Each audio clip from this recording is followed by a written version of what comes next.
ইবনে কাইয়্যিম রাহমাতুল্লাহ আলাইহি তিনি বলেছেন, মা মাদা ফিদ দুনিয়া আহলামুন ওয়া মা বাকিয়া মিনহা আমানি। মা মাদা ফিদ দুনিয়া আহলামুন, আমি আমার জীবনের যে অংশ ফেলে এসেছি এটা আমার স্বপ্ন। ওয়া মা বাকিয়া মিনহা আমানি, আর যেটা আমার সামনে জীবন বাকি আছে ওটা হচ্ছে আমার আকাঙ্ক্ষা। ওয়াল ওয়াক্তু বাইনাহুমা দায়ুন, আর এর মাঝখান থেকে সময় চলে যাচ্ছে। সময় আমার জন্য বসে নেই, সময় চলে যাচ্ছে। এই পৃথিবীতে আসার পর আমাদের হায়াত তো বাড়ছে না, বরং হায়াত প্রতি মুহূর্তে কি হচ্ছে? লোকেরা বলে হায়াত বাড়ে, হায়াত তো বাড়ে না। হায়াত কি হয়? জন্মের পরের থেকে আমার জন্য রিজার্ভ আছে যতটুকুন, 50 বছর বাঁচবো, 60 বছর বাঁচবো, যতটুকুন হায়াত আমার জন্য নির্ধারিত করা আছে, নির্ধারণ করা আছে, প্রতিদিন একদিন একদিন করে কমে যেতেছে। এজন্য আমি বলি, আমার বাড়িতে যে ঘড়িটা আছে, এই ঘড়িটা বেলা 1টার সময় ঢং করে একটা আওয়াজ দেয়, শ্রোতাকে শুনিয়ে দেয়, বাড়িওয়ালা তোমার জীবনের মূল্যবান হায়াত থেকে 1 ঘন্টা কমাইয়া দিলাম। 2টার সময় 2টা ঘন্টা লাগায় শোনায় দিল, বান্দারে তোমার জীবনের মূল্যবান সময় থেকে 2টি ঘন্টা কমে গেল। এমনি করে দিন গেল, মাস গেল, বছর গেল, আমাদের হুঁশ হলো না। সময় চলে গেল তাস খেলে খেলে, সময় চলে গেল আমাদের খেলাধুলা করে, শয়তানি বদমাশি করে। সময় কতটুকুন পেলাম? কিয়ামতের দিন, বিচারের দিনটা যেটা হবে, আল্লাহ রাব্বুল আলামিন বলেন বিচারের দিনটাই লম্বা হবে 50 আলফা সানা মিম্মা তাউদ্দুন। বিচারের দিনটা লম্বা হবে কত বছর? 50,000 বছর। কত বছর? দুনিয়ায় যেভাবে তুমি হিসাব করো, দুনিয়ার গণনা অনুযায়ী হাসরের বিচারের দিনটা হবে 50,000 বছরের মতো লম্বা। এক কিতাবে দেখেছি, তিনি লিখেছেন হিসাব করে, কিয়ামতের ওই দিনটার হিসাবে 50,000 বছর একটা দিন লম্বা। ওই হিসাবে পৃথিবীতে যারা 60 বছর বাঁচলো, সেজন্য আখেরাতে 2 মিনিট দুনিয়ায় বাঁচলো। চিন্তা করেছে?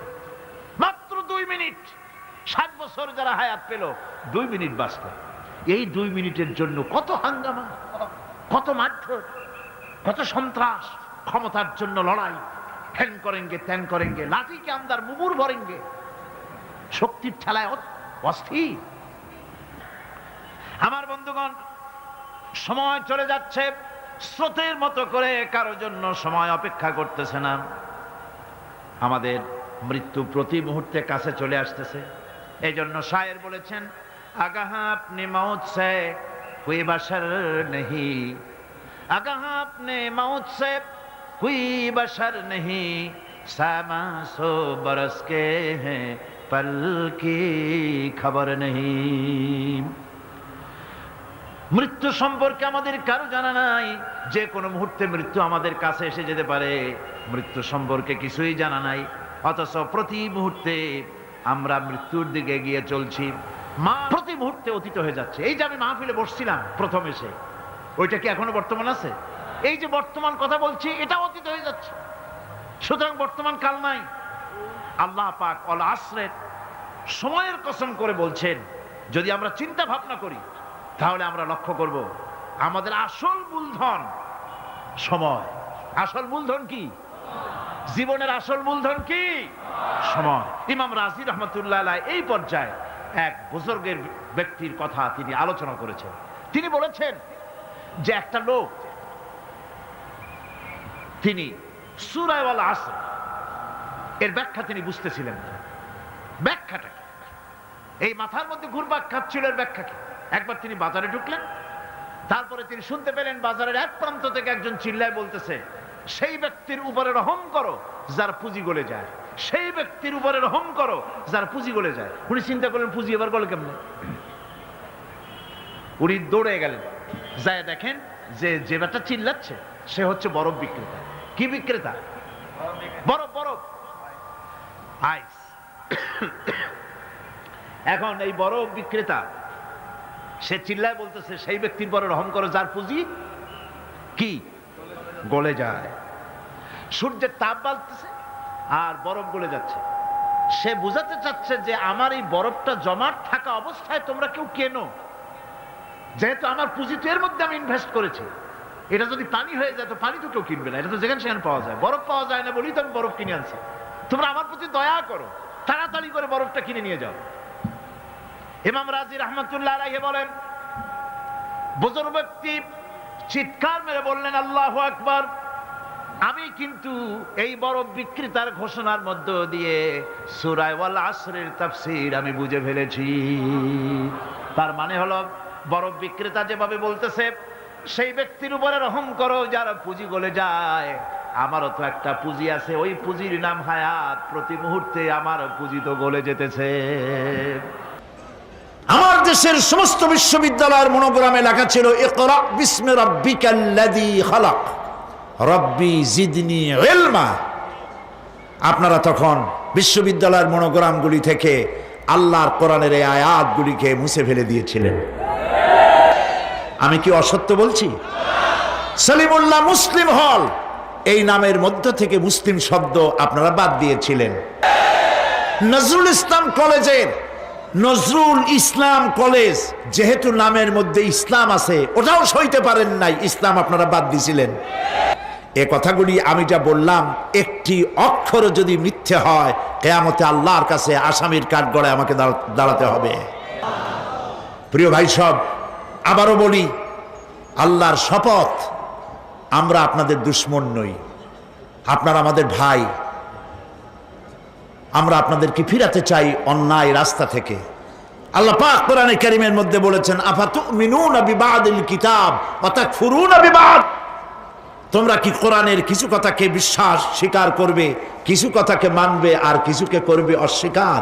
তাহলে এই পৃথিবীতে তোমাদেরকে লাঞ্ছনার শাস্তি দেওয়া হবে, আর কিয়ামতের দিন কঠিন শাস্তি তোমাদেরকে প্রদান করা হবে। সুতরাং আমি পরিষ্কার করে বলতে চাই, ধর্মনিরপেক্ষ মতবাদ হচ্ছে মুসলমানদের বিরুদ্ধে, ইসলামের বিরুদ্ধে পরিচালিত একটি কুফরি ষড়যন্ত্র। এই ষড়যন্ত্র থেকে মুসলিম উম্মাহকে তওবা করে ফিরে আসতে হবে। আর প্রত্যেকটি মুসলমান আলিম, মুফাসসির, মুহাদ্দিস, মসজিদের ইমাম মেম্বরে দাঁড়িয়ে, মঞ্চে দাঁড়িয়ে ধর্মনিরপেক্ষতা সম্পর্কে মানুষকে বুঝান। এটি কুফরি মতবাদ। পৃথিবীর সমস্ত আলেম একমত, সমস্ত ফুকাহা, মুফাসসির, মুহাদ্দিস, মুহাক্কিকিন একমত, ধর্মনিরপেক্ষ মতবাদ কুফরি মতবাদ। এই মতবাদের সাথে আমাদের কোনো সম্পর্ক থাকবে না, জায়েজ নাই। রাজি আছেন সবাই? কারা কারা রাজি হাত উঁচু করে দেখান।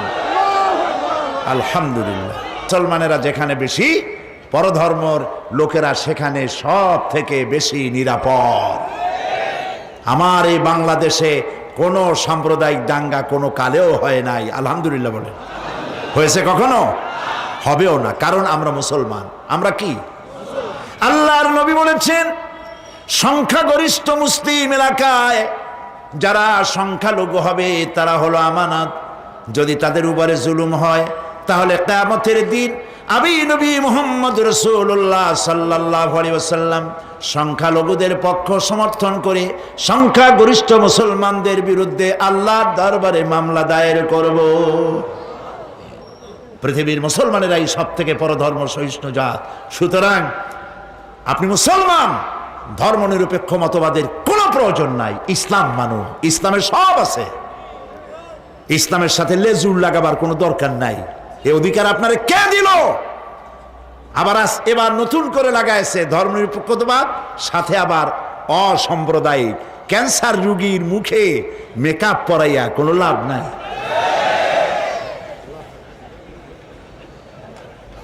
ভাই সব, জাহান্নাম বড় কঠিন হবে। সেদিন কেউ সুপারিশ করবে না, কোনো উপায় থাকবে না। কিয়ামতের ময়দানে আমলনামা ছেড়ে দেওয়া হবে। জাহান্নামীদের আমলনামা পেছন থেকে বা হাতে আসবে। কোরআনে কারিমে আল্লাহ পাক বলেন, ওয়া আম্মা মান উতিয়া কিতাবাহু বিশিমালিহি ফায়াকুলু ইয়া লাইতানি লাম উতা কিতাবিয়া। পেছন থেকে বাম হাতে যার আমলনামা আসবে, সে বলবে, আরে আমারে যদি কিতাবটা, আমার যদি আমলনামা না দেওয়াই হতো কত না ভালো হতো। আমার যদি হিসাব না নেওয়া হইতো, কত ভালো হতো। ওয়ালান আদরি মা হিসাবিয়া ইয়া লাইতাহা কানাতিল কাদিয়া। আমার হিসাব যদি আমি আদৌ না জানতাম তাহলে কতই না ভালো হতো। হায় আমার মৃত্যু যদি দুনিয়ায় শেষ হয়ে যেত, আর যদি এই ময়দানে ওঠা না লাগতো। মা আগনা আন্নি মালিয়া হালাকা আন্নি সুলতানিয়া। আজ আমার অর্থ সম্পদ কোনো কাজে লাগলো না, আমার ক্ষমতা প্রতিপত্তি কোনো কাজে লাগলো না। বড় বড় বাদশাহ, বড় বড় প্রেসিডেন্ট, প্রধানমন্ত্রী কিয়ামতে এতিমের মতো দাঁড়ায় থাকবে, বলবে আমার দলবল কই, যারা সেলুট দিত তারা কই, টাকা কই, পয়সা কই, বিষয় কই, সম্পত্তি কই, কিচ্ছু পাবে না। প্রিয় ভাই সব, এই পৃথিবীতে ক্ষমতা যতদিন থাকে পুলিশ সেলুট মারে, আর্মি সেলুট মারে। আমল যদি খারাপ হয় ফেরেশতা যে কি দিয়া মারবে চিন্তাই করতে পারেন। আমি লক্ষ্য করেছি পুলিশ, বিডিআর, আর্মি যখন সেলুট দেয় দুই রকম মারে, হাত দিয়া মারে আর বুট পায় আছে এক জুতা আর এক জুতার সাথে ঠাস করে আরেকটা লাগায়। আমি চিন্তা করছি দুইটা দেয় কেন, হাত দিয়েও দিল পাও দিয়েও দিল, অর্থ কি? অর্থ পরিষ্কার। সরকারের মন্ত্রী, সরকারের লোক, আপনি আমার সেলুট পাইতে পারেন, ব্রিটিশ নিয়মে মারল হাত দিয়া, আর একটা ইশারা দিয়া দিল, মারে হতি ইশারা। সরকারে থাইকা যদি জনগণের সর্বনাশ করেন, মুসলমান দেশের তথ্য পাচার করে মুসলিম দেশের স্বাধীনতা যদি হরণ করতে চান, আর যদি ধরা পড়েন তাহলে হাত দিয়া না ওইটা দিয়ে মারবো।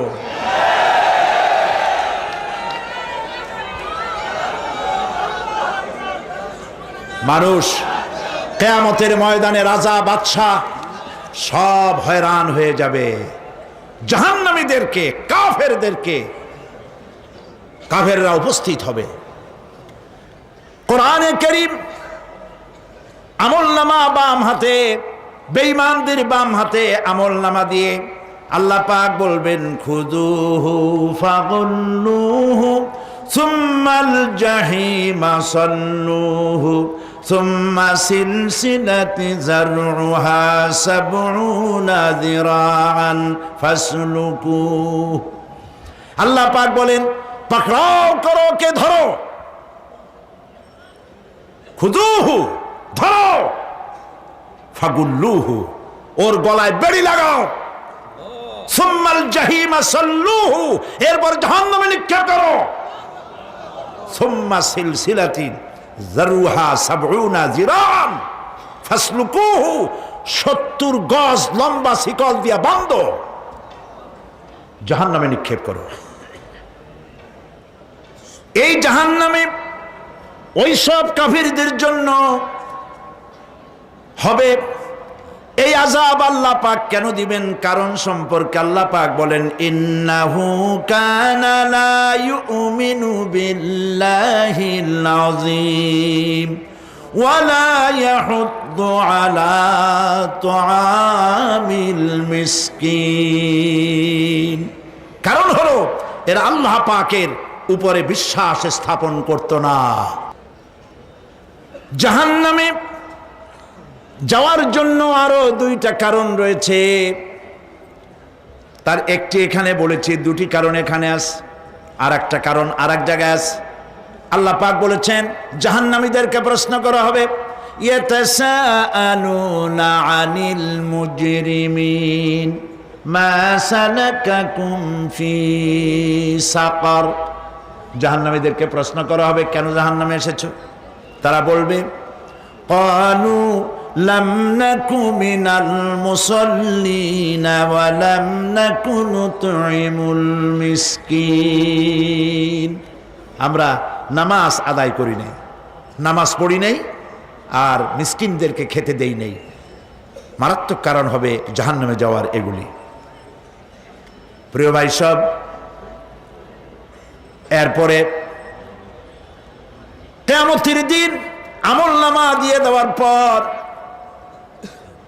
একদল তো জান্নাতে চলে যাবে, ইমানদারদের ডান হাতে আমলনামা আসবে, আর বেঈমানের কোন হাতে? পিছন থেকে বাম হাতে। জাহান্নামীরা জাহান্নামে যাওয়ার পর তারা সেখানে বসে জান্নাতীদেরকে দেখতে পাবে। সুবহানাল্লাহ। জান্নাতের দিকে তাকিয়ে তারা লক্ষ্য করে দেখবে যাদেরকে গালাগালি করেছিল মৌলবাদী বলে, যাদেরকে মারধর করেছিল, যাদেরকে ধর্মান্ধ বলা হয়েছিল, সেই লোকগুলি তো ওই জান্নাতে দেখা যায়। পানির পিপাসায় ক্ষুধার যন্ত্রণায় অস্থির হয়ে তখন জাহান্নামীরা বলবে, ওয়ানাদা আসহাবুন নারি আসহাবাল জান্নাতি আন আফিদু আলাইনা মিনাল মা। জাহান্নামীরা ডাক দিয়া বলবে, ও জান্নাতি ভাইরা, ক্ষুধায় মরে গেলাম, পিপাসায় মরে গেলাম,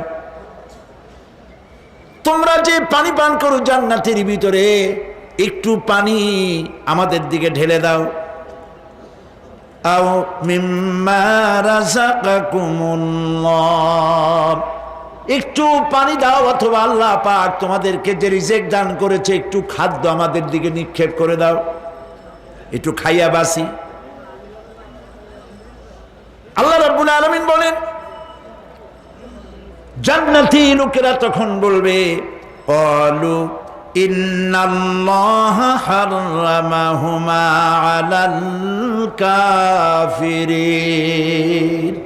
কাফিরদের জন্য আল্লাহ রাব্বুল আলামিন জান্নাতের নাজ এবং নিয়ামত, খাদ্য এবং পানীয় সব হারাম করে দিয়েছেন আল্লাহ পাক। বেহেশতি লোকেরা জাহান্নামীদেরকে ডেকে বলবি, ওয়ানাদা আসহাবুল জান্নাতি আসহাবান নারি আন ক্বাদ ওয়াজাদনা মা ওয়া'আদানা রাব্বুনা হাক্কান। জান্নাতীরা বলবে, ও জাহান্নামী ভাইরা, তোমাদের সাথে আল্লাহ পাক যে ওয়াদা করেছিলেন সেই ওয়াদা তোমরা কি ঠিক মতো পেয়েছো? তার মানে হচ্ছে আল্লাহর ওয়াদা ছিল নেক কাজ করলে জান্নাতে যাবে, আর আল্লাহর দ্বীনের সঙ্গে বিরোধিতা করলে, আল্লাহর সাথে নাফরমানি করলে জাহান্নামে যাবে। নামাজ আদায় না করলে, জিনা ব্যভিচার করলে, ইসলামের পক্ষে না থেকে বিপক্ষে থেকে শত্রুতা করলে জাহান্নামে যাবে। আল্লাহর এই ওয়াদাগুলি ঠিক মতো পাইছো কিনা? আজ তোমরা জাহান্নামে গিয়েছো। তারা বলবে, হ্যাঁ, আমাদের আল্লাহ পাক যে ওয়াদা করেছিলেন সেই ওয়াদা অনুযায়ী আমরা আজকে বিপদে পড়েছি। আমরা আমল না করার কারণে, উল্টা কাজ করার কারণে আজ আমাদের এই দুরবস্থা হয়েছে। জাহান্নামীরা এক দল আরেক দলের সঙ্গে অভিশাপ দেবে, এক দল আরেক দলকে অভিশাপ দেবে। তারা একে অপরের বিরুদ্ধে অভিশাপ দিতে থাকবে। সেখানে কর্মী আর নেতাদের সাথে দেখা হয়ে যাবে। যেই সব নেতাদের কথা মতো মুসল্লি পিটানো হয়েছে, লক্ষ্য করেন, যেই সব নেতাদের কথা মতো বোমা মেরে, মানুষ মেরে, দায় দায়িত্ব আলেমদের মাথার উপর, ইসলামের মাথার উপরে চড়ায় দেওয়া হয়েছে। এইবার নেতার সাথে কর্মীদের দেখা হবে কোন জায়গায়? কোন জায়গায় দেখা হবে? দেখা যখন হয়ে যাবে, কর্মীরা সেখানে নেতাদেরকে অভিশাপ দিয়ে বলবে, ওয়াকালু রব্বানা ইন্না আতা'না সাদাতানা ওয়া কুবারা'ানা ফাআযাল্লুনা সাবিলা। এরা বলবে আল্লাহর কাছে, রব্বুল আলামিন, এই নেতারা আমাদেরকে বিভ্রান্ত করেছে, তাদের কথা অনুযায়ী চলেছিলাম, ওরা আমাদেরকে যা যা করেছে তাই বলেছি। আমরা মানুষ মেরেছি, আলেমদেরকে মেরেছি, আর নিজেরা ঘটনা ঘটাইয়া ইসলামের উপরে চাপাই দিয়েছি এই নেতাদের কথা মতো। কর্মীরা কর্মীরা বলবি রব্বানা আতিহিম দিফাইনি মিনাল আযাবি ওয়ালআনহুম লানান কাবীরা।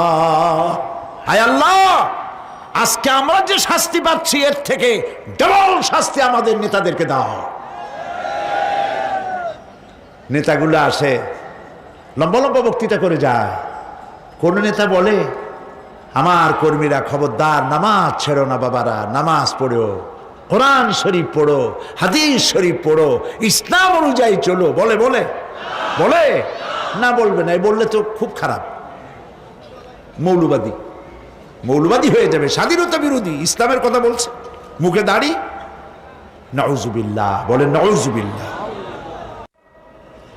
সেই সময় অর্ডার প্রাপ্ত জাহান্নামীরা বলবে وقال الذين كفروا ربنا أرنا الذين أضلانا من الجن والإنس।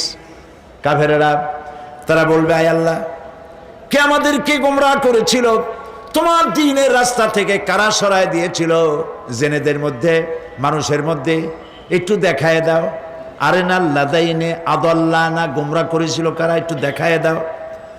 নাজআলহুমা তাহতা আকদামিনা লিয়াকুনা মিনাল আসফালিন। আমরা তাদেরকে আজকে পদদলিত করব, পদদলিত করব, পায়ের নিচে রাখবো। সেদিন কর্মীরা নেতাদের সম্পর্কে এই কথা বলবে। প্রিয় ভাই সব, সেই কিয়ামতের ময়দানে কেউ কারো কোনো উপকার করতে পারবে না, নেতাও পারবে না কর্মীর উপকার করতে, আর কর্মীরাও তো পারবেই না। এই জাহান্নামের ভিতরে নেতা কর্মীদের কথোপকথনের মধ্যেই শয়তানের সঙ্গে দেখা হয়ে যাবে। কার সাথে দেখা হবে? শয়তানের সাথে। এই যে কথাগুলি আমি বলছি, এগুলি গল্প, আমার বানানো কথা? চিল্লায় বলুন, কার কথা? প্রিয় ভাই সব, কান লাগায় শোনেন, ফায়দা হবে। আল্লাহ যেন আমাদের ফায়দা দেন, বলি আমিন। ভাইরা আমার, এখন তো শয়তান দেখা যায় না। দেখা যায়? এখন দেখা যায় না, দেখলেও বোঝা যায় না কি কায়দায় কোন শয়তান আসছে, বুঝবার উপায় নাই। জাহান্নামের মধ্যে শয়তানের সাথে দেখা হয়ে যাবে। নেতার কর্মীরা বলবে, এই যে পেয়ে গেছে, এই শয়তান, তোর কারণেই তো আজ আমাদের এই বিপদ হয়ে গেল। তুই আমাদেরকে প্ররোচিত করেছিস, আমাদেরকে গোমরাহ করেছিস। শয়তানের কথা মানুষেরা শোনে, গুনাহ করে নিজে। কবি বলেছেন, क्या हंसी आती है मुझे हजरत इंसान पर, क्या हंसी आती है मुझे हजरत इंसान पर, फेल बत्तू खुद करे और लानत करे शैतान पर। খারাপ কাজ নিজে করে দোষ দেয় শয়তানের। আসলে শয়তান তো প্ররোচনা দেয়। জাহান্নামের মধ্যে শয়তানের সাথে দেখা হয়ে যাবে। শয়তানকে যখন সবাই অভিযুক্ত করবে, তোর কারণেই তো জাহান্নামে এলাম, শয়তান তখন বলবে, ওয়াকালা শাইতানু লাম্মা কুদিয়াল আমরু ইন্নাল্লাহা ওয়া'আদাকুম ওয়া'দাল হক ওয়া ওয়া'আদতুকুম ফাখলাফতুকুম। শয়তান বলবে, আল্লাহ তোমাদেরকে সত্য প্রতিশ্রুতি দিয়েছিলেন, আমারে দোষ দিয়া লাভ নাই, আমারে দোষ দিয়া লাভ নাই। আল্লাহ পাক সত্য ওয়াদা করেছিলেন, তিনি ওয়াদা করেছিলেন তার কথা যদি শোনো, নামাজ যদি আদায় করো, জেনা যদি না করো, মদ জিয়া যদি না খেলো, সুদ ঘুষ যদি না খাও, আল্লাহ জান্নাত দান করবে। এটা ছিল তার ওয়াদা। আল্লাহ তার ওয়াদা পালন করে যারা তার হুকুম মেনে চলেছে তাদেরকে জান্নাত দান করেছেন। আর আমার ওয়াদা ছিল ভিন্ন। আমি ওয়াদা করেছিলাম, ইট, ড্রিঙ্ক আর বি মেরি, খাও আর ফুর্তি করো, দুনিয়াটা মস্ত বড়, দুনিয়া কা মজা লে লো, দুনিয়া তোমারি হ্যায়। শয়তানের কথা। কার কথা? শয়তানের কথা। শয়তানের কথা মতো শয়তান বলল, আমি বললাম পরকাল নাই, দেয়ার ইজ নো গড। বুদ্ধিজীবী মার্কা কথা। শ্রেষ্ঠ বুদ্ধিজীবী কে? চিল্লায় কোন? আমি অনেকগুলো ওয়াদা করছিলাম, এইটা নাই সেইটা নাই, আল্লাহ রসুলের কথা মানা মোনার দরকার নাই। এমনি করে আল্লাহ যে ওয়াদা করেছিলেন সমস্ত ওয়াদা তিনি পালন করেছেন, আর আমি যে ওয়াদা করেছিলাম আজ আমি খেলাপ করলাম।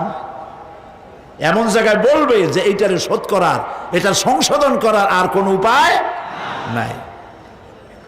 শয়তান আরো বলবে, ওয়ামা কানা লি আলাইকুম মিন সুলতান, আর আমি যে ওয়াদাগুলি করেছিলাম এর পিছনে কোনো দলিল ছিল না। আলেমরা কথা বলছে, কথায় কথায় কোরআন বলছে, হাদিস বলছে। লক্ষ্য করেন, শুনতেছেন আপনারা? আলেমরা কথা বলেছি, কথায় কথায় কোরআন আর হাদিসের দলিল পেশ করেছে, আল্লাহর কথা রসুলের কথা পেশ করেছে। ওয়ামা কানা লি আলাইকুম মিন সুলতান, আর আমার কথার ভিতর কোনো দলিল ছিল না। আন্দাজে কয়ে গেছি, ভাইয়ের আমার, বোনের আমার, দিলাম একটা ডাক, ডাইনে তাকানো বায়ে তাকানো নাই, সবাই দিলাম দৌড়। এখন আমারে দোষ দাও কেউ? এইসব দোষ দিয়ে কি লাভ নাই। ইল্লা আন দাউতুকুম ফাস্তাজাবতুম লি, আমি কি করছি? আমি একটা বক্তৃতা দিলাম, জ্বালাময়ী একটা ভাষণ দিলাম, আমি একটা আহ্বান জানালাম, কোনো চিন্তা ভাবনা না করে আমার পিছনে তোমরা দৌড় দিয়েছ। কে বলবে? আহারে, আল্লাহ কি কোনো কথা গোপন রাখছেন? কোন গোপন রাখছেন? সব বলে দিয়েছে। কেন চিন্তা করো নাই? নেতা একটা এসে মঞ্চে দাঁড়ায় বক্তৃতা করতেছে, বেটা সারা জীবনে নামাজ পড়ে না, চেহারার দিকে তাকাইলে মনেই হয় না মুসলমান, মরলে পরে ফেরেশতা পর্যন্ত আশ্চর্য হয়ে যাবে, বেটা তুই শ্মশান তুই কবরে আসছিস কেন? এগুলোর পিছনে দৌড়েছে তোমার ভাই, আমার ভাই, উল্লুক ভাই, ভাল্লুক ভাই। আজিব আজিব, কার পেছনে দৌড়াও? তুমি একটু চিন্তা করে দেখবে না কোন বেটার পিছনে দৌড়াই? আর বউ পর্দায় থাকে না, মদ খায়, জেনা করে, যখনই মন্ত্রী হয়েছে তখনই গভর্নমেন্টের টাকা বেড়েছে, বাড়ি একটা ছেলে 10টা বানাইছে। এইগুলার পিছনে দৌড়াও। শয়তান বলবে, আমি শুধু একটা দাওয়াত দিয়েছিলাম, আমার দাওয়াত, আমি একটা আহ্বান করেছিলাম, কোনো বিবেচনা না করে, আমার চরিত্র, আমার আখলাক না দেখে আমার পেছনে পেছনে দৌড়াইছো। মা আনা বিমুসরিখিকুম ওয়া মা আনতুম বিমুসরিখি,